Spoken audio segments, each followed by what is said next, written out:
Kwa jina naitwa Msafiri Hamis Barongo, ni mkazi wa mkoa wa Tanga, wilaya ya Ndeni, mji mdogo wa Kabuku, kata ya Mgambo. Kwa sasa niko Dar es Salaam, nimekuja mbele ndugu zangu wapenda heri na changamoto ya kijana wangu Abduli Msafiri Barongo. Huyu mwanangu ndo mwanangu wa kwanza. Sasa hivi ana takribani miaka 14, hajaikaa kitako. Nimempeleka hospitali akiwa ana miezi mitatu. Wakasema hii ni hali ya usonji au autism. Kwa hiyo akifanya mazoezi ana uwezo kuja kurudi katika hali yake ya kawaida. Kurudi katika hali yake ya kawaida, ila kadri siku ambazo ziji kwenda mbele bado ile hali mtoto hajabadilika mpaka hivi leo na takriban miaka 14 hajaikaa kitako. Lengo langu la kuja kwenu kwa sababu mama mtoto huyu ambaye ni mke wangu alinikimbia akiwa mtoto ana mwaka mmoja. Kwa mimi hapa nilipo ndio baba ndio mama.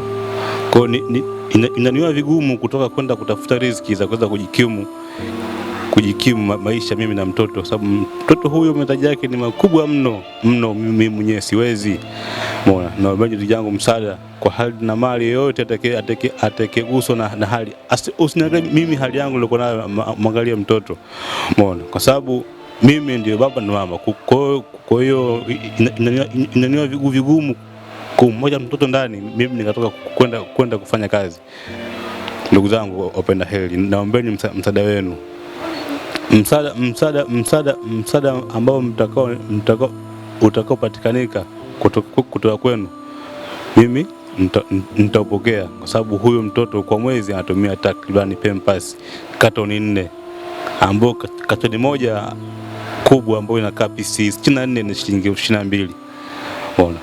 Kwa hiyo ukipija mahesabu hapo ni takribani kama shilingi 80 ngapi, 84 hivi na katika mwezi. Na mimi sina, na mimi niko tu nyumbani. Unaona? Vile kunipatia fedha au kunipatia Pampers, binadamu huwa baadaye wanachoka. Nilikuwa naomba hata angalau nikapata hata bajaji ama bodaboda ya kuweza kukidhi mahitaji ya mtoto pamoja na kulipa pango, sababu nyumba ambayo ninayokaa ni nyumba ya kupanga. Mnaoishi hapa kwetu Tanzania ambao mnaoishi nje ya nchi. Na hata rais wangu Dr. Samia Hassan Suluhu akiguswa, akiona hali ya mtoto pamoja na mimi mwenyewe, naomba msaada wake wote ambao Mwenyezi Mungu atakomsaidia, nitashukuru. Ndugu zangu, kutokana na hali ya mtoto kwa huu ugonjwa wa usonji, tiba hakuna zaidi ya mazoezi. Kwa hiyo sasa inaniwa vigumu, kwa sababu hata nauli ya kwenda mazoezi na kuwa nakosa, kwa sababu unakaa kwenye daladala na lazima nipate siti mbili. Umeona? Hasa unakuta madala mjini hapa sinia kubwa inakuwa imejaza. Umeona? Hicho kipato cha kila wiki kumpeleka mtoto mazoezi, kupata dawa zake za usingizi inakuwa hamna. Kwa mimi simpeleki mazoezi sehemu yote zaidi tu ya ukana nyumbani basi. Kwa sababu hii hali sio kwamba ni ugonjwa ambao akifanya mazoezi wasema atabadilika, ila nimestop kwa kuwa kipindi nampeleka mazoezi walimvunja mfupa wa paja mguu mmoja wa kulia. Nikaona kwa kuwa mtoto hatembei wala hakai, ni wa kulala, basi ngoja tu nikae nyumbani niendelee kumuguza mpaka Mwenyezi Mungu hapo atakapo nifanyie wepesi. Mbona bado nawaza leo nipo na nguvu zangu za kuweza kumlea. Siku nikiwa sipo huyu mtoto ataishi katika mazingira gani? Sijamaanisha kuwa sipo nimkimbia, hapana. Siku Mwenyezi Mungu atakaponihitaji mimi kuondoka duniani, je, huyu mtoto ni nani wa kuweza kumlea? Kwa sababu hapa nilipo sina ndugu yote yule kuweza kumsaidia kumlea mtoto huyu. Ndugu zangu, naombeni basi nipate hata angalau msaada wote, hata bajaji ama bodaboda. Naweza kumpa mtu, nikampa mtu kaweza kukidhi mahitaji ya mtoto hata kama mimi nikiwa sipo. Ya Rabbi, ndugu zangu, katika imani. Naomba msaada wenu. Sina mengi, ni hayo. Asante. Sina mengi, ni hayo ndugu zangu, naomba msaada wenu. Usiniangalie mimi hali yangu jinsi nilikuwa nayo. Hapana, mwangalie mtoto hali yake jinsi alikuwa nayo. Anahitaji msaada mkubwa mno na mimi sina uwezo. Ndugu yangu mpenda heri, huyu mtoto baada ya kufisha miezi 7 inakwenda 8, mama yake aliniambiaje bana, Abduli, mimi naona huyu mtoto hata kuja badilike. Umeona? Nikamwambia kwa nini? Akasema hasa mimi nitaendelea kukaa mpaka lini? Nikamwambia ndo Mwenyezi Mungu ametupa mtihani kama huu. Ukisema uko tunaendelea kukaa nyumbani mpaka lini? Unamaanisha nini? Mimi siwezi, nataka nimpeleke kule mkoani nikamwacha kule kijini na ndugu zangu na shangazi yangu. Akalia kule. Nikamwambia mbona kwa hilo ni ngumu? Umeona? Acha tu tujitahidi tumtunze huku kwa sababu huku hospitali zipo karibu, hata kama akishikwa na homa usiku tunaweza kumpeleka. Umeona?